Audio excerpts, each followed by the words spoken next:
राज्यात सध्या स्थानिक स्वराज्य संस्थांच्या 17 जागांसाठी विधान परिषद निवडणुकीची रणधुमाळी जोरात सुरू आहे। महायुती विरुद्ध महाविकास आघाडी असा सामना रंगणार असं चित्र असतानाच मतदानापूर्वीच मवियाला अत्यंत मानहानिकारक धक्का बसलाय।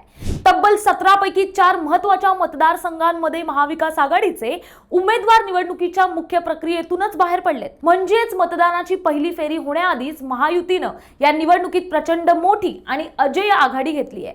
काय आहे नेमकं प्रकरण पाहूयात। नमस्कार, मी प्राची शिरकर, प्रहार न्यूज लाईन मध्ये आपलं स्वागत करते। आता येऊयात सगळ्यात मोठ्या बातमीकडे, जी नाशिकच्या राजकीय वर्तुळातून येते।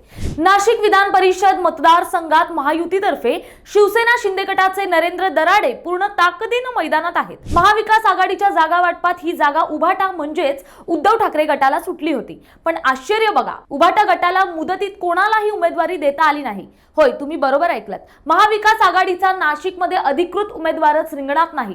नाशिकमधील 603 मतदारांपैकी तब्बल 454 मतदार हे एकट्या महायुतीचे आहेत। हे प्रचंड संख्याबळ पाहून उभाटा गटाने मतदानापूर्वीच एक प्रकारे शस्त्र खाली टाकलेत आणि शरणागती पत्करली आहे। आता स्वतःचा उमेदवार नसल्याने अपक्षांच्या कुबड्या शोधण्याची नामुष्की मवियावर आली आहे। यामुळे येथे महायुतीचं पारडं प्रचंड जड झालंय। फक्त नाशिकच नाही तर इतर 3 महत्त्वाच्या जागांवरही मवियाचा सुपडा साफ झालाय। पहिली जागा सोलापूर, इथे महायुतीचे भाजप उमेदवार राजेंद्र राऊत यांच्या विरोधात काँग्रेसने आदित्य फत्तेपूरकर यांना उतरवलं होतं, पण तांत्रिक त्रुटींमुळे काँग्रेस उमेदवाराचा अर्जच बाद झाला। 614 मतदारांपैकी 428 चे संख्याबळ असलेल्या भाजपच्या राजेंद्र राऊतांचा विजयाचा मार्ग मोकळा झाला।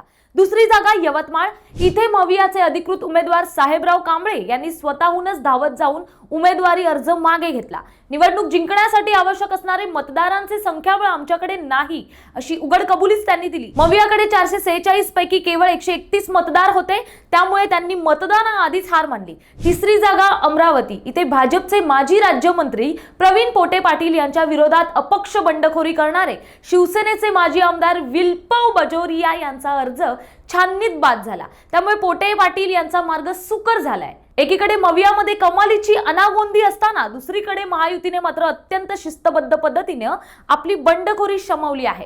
भाजपचे संकटमोचक आणि मंत्री गिरीश महाजन यांच्या मध्यस्थीला नाशिकमध्ये मोठं यश आलंय। त्यांचे निकटवर्तीय गणेश गीते यांनी मुंबईत मुख्यमंत्री देवेंद्र फडणवीस आणि उपमुख्यमंत्री एकनाथ शिंदे यांची भेट घेतली। वरिष्ठ पातळीवरील या खलबतांनंतर गणेश गीते यांनी युतीचा धर्म पाळत निवडणुकीतून माघार घेण्याची अधिकृत घोषणा केली।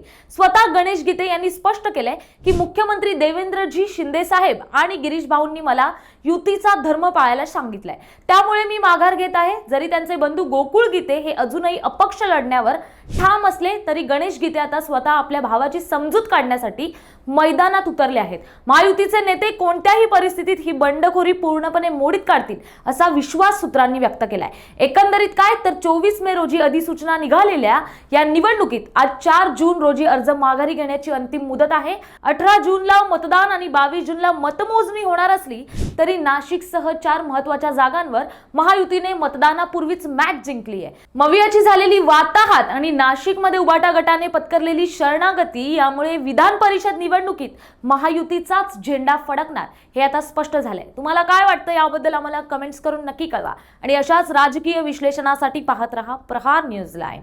धन्यवाद।